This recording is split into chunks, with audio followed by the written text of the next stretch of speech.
நாமக்கல் மாவட்டத்தை சார்ந்த மித்ரா என்ற குழந்தை ஒரு அரிய மரபணு நோய் காரணமாக மருந்துக்காக 16 கோடி ரூபாய் செலவாகிறது என்றும் இறக்குமதி செய்யும் பொழுது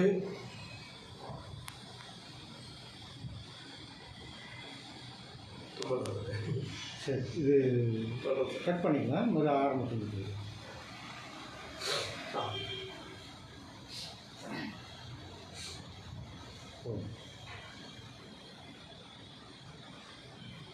நாமக்கல் மாவட்டம் குமாரபாளையத்தை சார்ந்த மித்ரா என்ற குழந்தை அரிய வகை நோயான மரபணு நோயால் பாதிக்கப்பட்டு உயிருக்கு போராடுகின்ற சூழ்நிலையில் 16 கோடி ரூபாய்க்கு மருந்து இறக்குமதி செய்தாக வேண்டும் என்ற சூழ்நிலையில் நன்கொடைகள் சேர்த்து கொண்டிருக்கிறார்கள். அந்த மருந்தை இறக்குமதி செய்ய வேண்டுமென்றால் 6 கோடி ரூபாய் கலால் வரி கட்ட வேண்டியிருக்கிறது. அது நம் கவனத்திற்கு வந்த பொழுது நாமக்கல் நாடாளுமன்ற உறுப்பினர் அவர்களை மத்திய அமைச்சர்களுக்கு கடிதம் எழுதி எப்படியாவது இந்த கலால் வரிகளே விலக்கு பெற வேண்டும் என்று அறிவுறுத்தியிருந்தோம். நாமக்கல் நாடாளுமன்ற உறுப்பினர் வர்த்தகத்துறை அமைச்சர் மாண்புமிகு பியூஷ் கோயல் அவர்களுக்கும் சுகாதாரத்துறை அமைச்சர் அப்போதைய சுகாதாரத்துறை அமைச்சர் மாண்புமிகு ஹர்ஷவர்தன் அவர்களுக்கும் மாண்புமிகு நிதியமைச்சர் நிர்மலா சீதாராமன் அவர்களுக்கும் கடிதம் எழுதி விலக்கு கொடுக்க வேண்டும் என்று கேட்டிருந்தார். அமைச்சர் பியூஷ் கோயல் அவர்களும் அப்போதைய அமைச்சர் ஹர்ஷவர்தன் அவர்களும் கண்டிப்பாக அது நடத்தி தருகிறோம் என்ற உறுதியளித்து திருப்பி பதில் கடிதம் அனுப்பியிருந்தார்கள். இப்போது அவர்களுடைய நடவடிக்கைகளின் காரணமாக நிதியமைச்சர் அவர்கள் 6 கோடி ரூபாய்க்கான கலால் வரி விலக்கை அறிவித்திருக்கிறார். மிக்க மகிழ்ச்சியாக இருக்கிறது. நாமக்கல் மாவட்டத்திலே ஒரு கோடியில் இருக்கிற ஒரு சின்ன குழந்தைக்கு நம்முடைய நாடாளுமன்ற உறுப்பினர் மூலமாக 6 கோடி ரூபாய் கலால் வரி விலக்கை பெற முடியும் என்பது ஒரு மிகப்பெரிய நம்பிக்கையை விதைத்திருக்கிறது. இந்த நேரத்திலே நிதியமைச்சர் மாண்புமிகு நிர்மலா சீதாராமன் அவர்களுக்கும் பாரத பிரதமர் அவர்களுக்கும் நெஞ்சார்ந்த நன்றியை தெரிவித்துக் கொள்கிறோம்.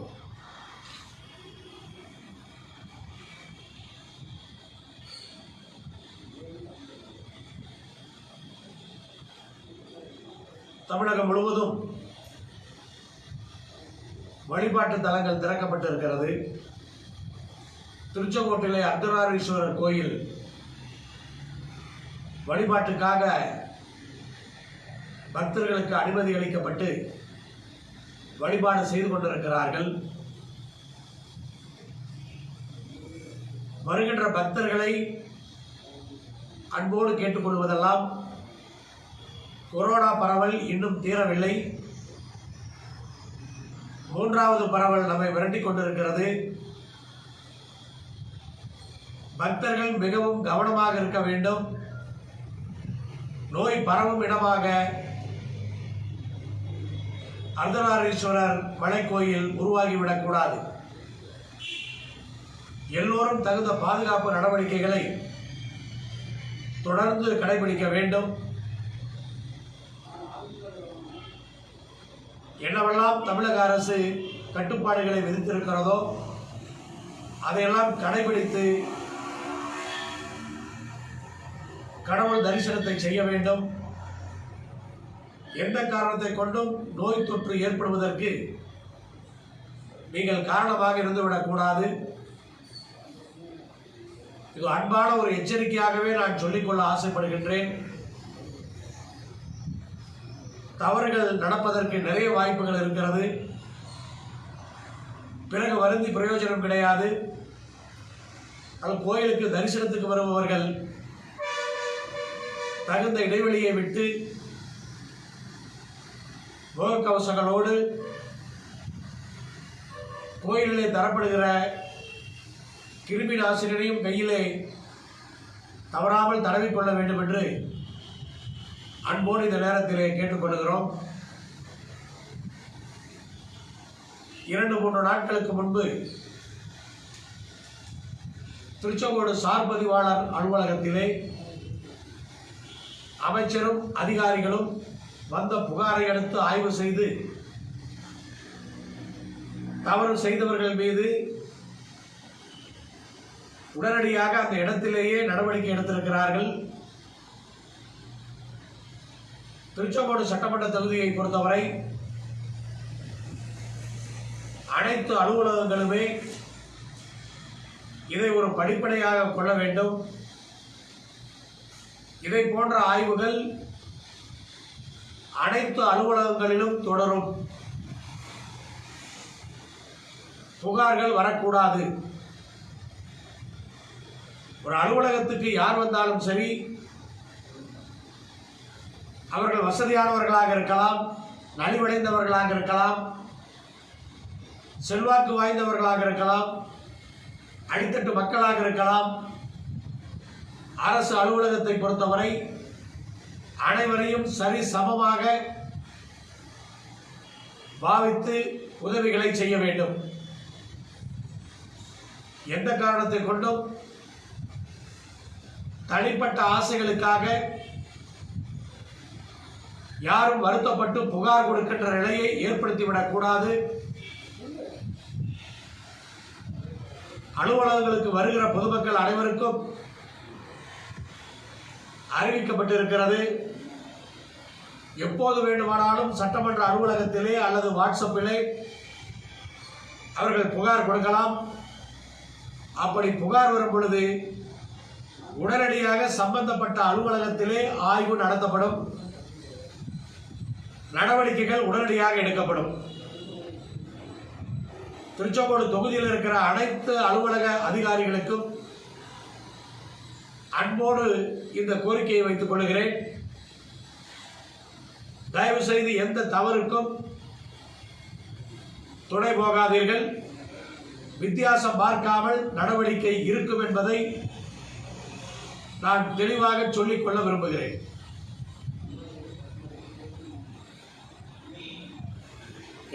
சார், கொங்கு நாட்டு முதல்வர் அப்படின்னு சொல்லிட்டு இப்போ புதிய ஒரு சர்ச்சை, அடுத்த சர்ச்சை கிளம்பியிருக்கு. அதாவது கோவையில் இந்த மாதிரி வந்திருக்கிறதாவும் ஆடி பதினெட்டு விழாவுக்கு உங்களை வரவேற்கிறதுக்காக உங்களுடைய பெயரை பயன்படுத்தாமல் கொங்கு நாட்டு முதல்வரே அப்படின்னு சொல்லி மட்டும் உங்களை குறிப்பிட்டிருக்கிறது. அது குறித்து உங்களுடைய கருத்து, கொங்கு நாடு பிரிக்கலாமா, அதை குறித்து உங்களுடைய கருத்தை சொல்லியிருக்கேன். ஒரு சில கிளைகளிலே கடந்த 13 ஆண்டுகளாக ஆர்வத்தோடு சில இடங்களிலே இப்படி செய்வது வழக்கமாகத்தான் இருந்திருக்கிறது. இது ஏதோ புதியதல்ல. இன்றைக்கு அதுக்கு ஒரு முக்கியத்துவம் வந்துவிட்டது. அது ஊடகத்திலே செய்தியாக வந்து நீங்கள் கேள்வி கேட்கின்ற அளவிற்கு இன்றைக்கு வந்திருக்கிறது. உண்மையிலேயே எங்கோ கடைக்கோடியிலே ஒரு கிராமத்திலே எழுதப்பட்ட ஒரு சுவர் விளம்பரத்தை இந்த அளவுக்கு உலகம் பூராவும் ஊடகங்கள் கொண்டு போய் சேர்த்திருக்கிறீர்கள். அதாவது கொங்கு நாட்டை பொறுத்தவரை கொங்கு நாடு மக்கள் தேசிய கட்சியின் சார்பாக நாங்கள் வைத்த கோரிக்கை ஆக்கப்பூர்வமானது. தொடர்ந்து கொங்கு நாடு புறக்கணிக்கப்பட்டால் கொங்கு நாடு தனி மாநிலமாக உருவாவதை தவிர வேறு வழி கிடையாது என்று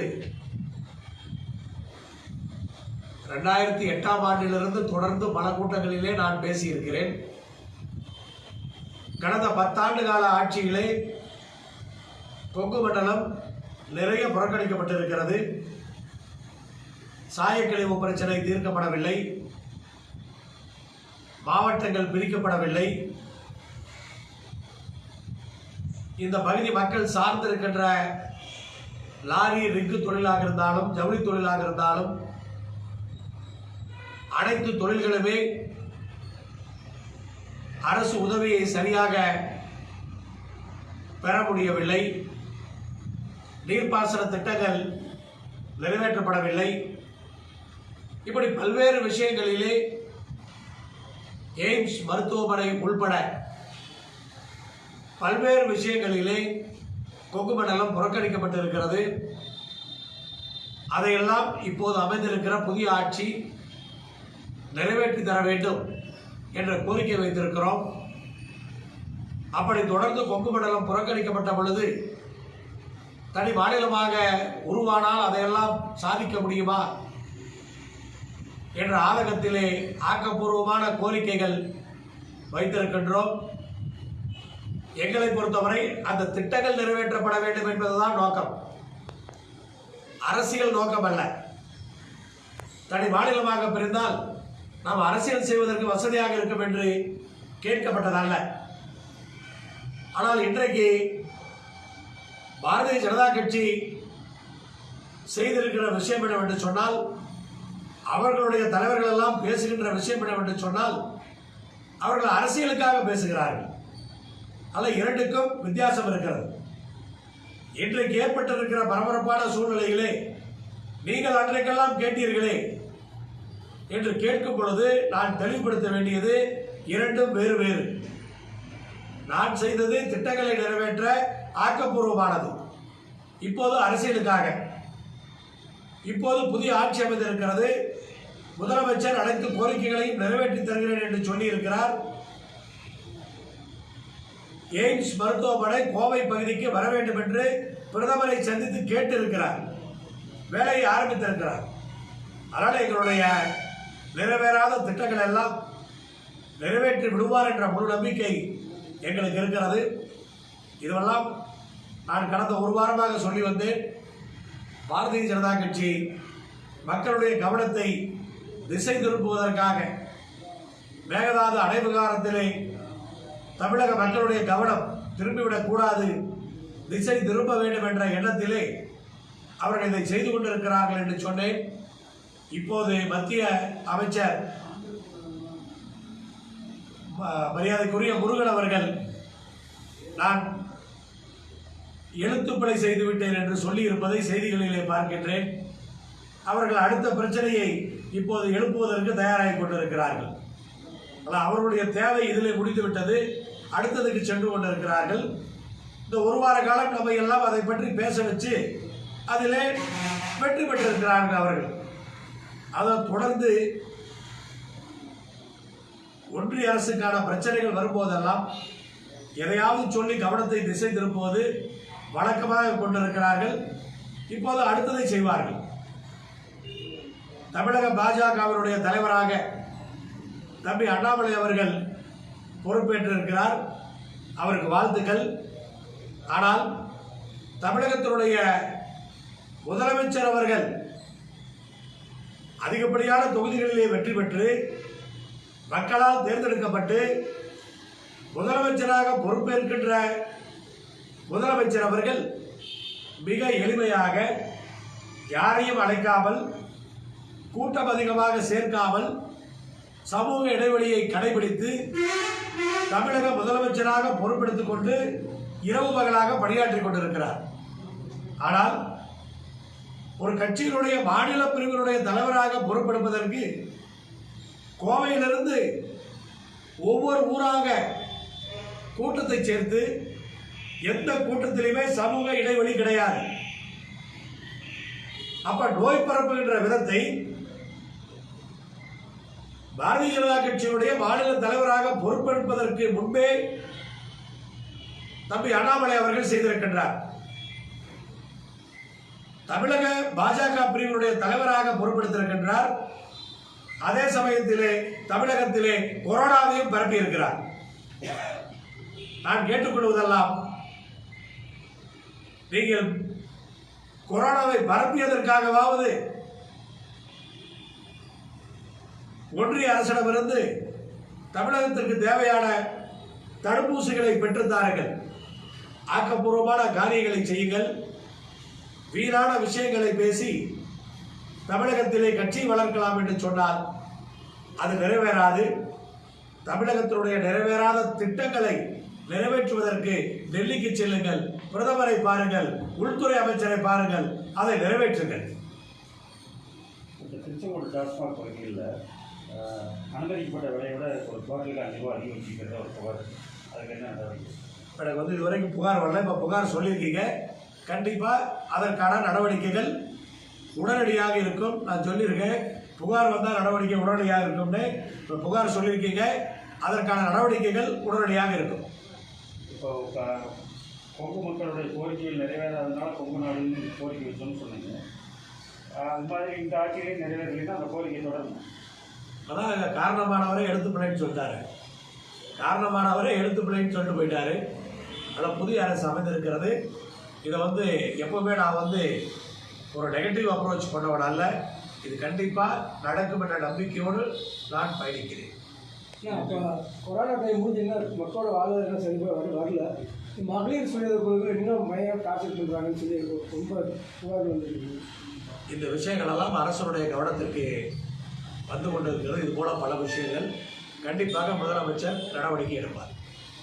நடக்கும்னு ஒரு விஷயம் சொன்னீங்க, அது கொங்கு நாடு இதில் இருக்கிறதா இல்லை அரசியலில் நீங்கள் சொன்ன திட்டங்கள் நடக்குமா அப்படிங்கிறது கேட்கறதுக்குள்ள சரி. கொங்கு நாடு தனியாக பிரிக்கப்படும் திட்டங்கள் நடக்கும். அதாவது எந்த திட்டங்கள் நிறைவேறவில்லை என்று நாம் ஆதங்கப்பட்டோமோ வருத்தப்பட்டோமோ அந்த திட்டங்கள் எல்லாம் இப்போது புதிய அரசாங்கம் நிறைவேற்றிவிடும் என்ற முழு நம்பிக்கை இருக்கிறது. கொங்கு மண்டலத்தின் மீது முழு கவனத்தை முதலமைச்சர் செலுத்திக் கொண்டிருக்கின்றார். முதலமைச்சர் என்னிடத்திலே சொன்னதெல்லாம், கொங்கு மண்டலத்திலே நாம் குறைவான வாக்குகளை பெற்றிருக்கிறோம். கொங்கு மண்டலத்தில் இருக்கிற மக்கள் அனைவரும் நம்மை விரும்புவதற்கு நாம் என்னவெல்லாம் செய்ய வேண்டும் என்று கேட்டிருக்கிறார். நானும் பட்டியலை கொடுத்திருக்கிறேன். விரும்பாத மக்களை விரும்ப வைப்பதுதான் முதலமைச்சருடைய நோக்கமாக இருக்கிறது. அதனால் கண்டிப்பாக திட்டங்கள் நிறைவேறும். கொங்கு மண்டலத்தில் இருக்கிற அதிமுக எம்எல்ஏக்கள் முன்னாள் மந்திரிகள் எல்லாம் கொரோனா ஊசி வழங்குறதுல கொரோனா புறக்கணிக்கப்படுதுன்னு சொல்லிட்டாரு. தமிழகத்திற்கு வருகின்ற தடுப்பூசிகள் உடனடியாக மாவட்டங்களுக்கு ஜனத்தொகை அடிப்படையில் பிரித்து அனுப்புகிறார்கள். ஒவ்வொரு முறையும் குறிப்பாக நாமக்கல் மாவட்டத்திற்கு தடுப்பூசி வரும் பொழுது அதை நான் கணக்கிட்டு பார்க்கின்றேன். அது சரியாகத்தான் இருக்கிறது. ஆனால் மற்ற கொங்கு மண்டலத்தில் இருக்கிற அனைத்து மாவட்டங்களுக்கும் ஜனத்தொகைக்கு ஏற்றவாறு கொடுத்து கொண்டு தான் இருக்கிறார்கள். இது செய்ய வேண்டியது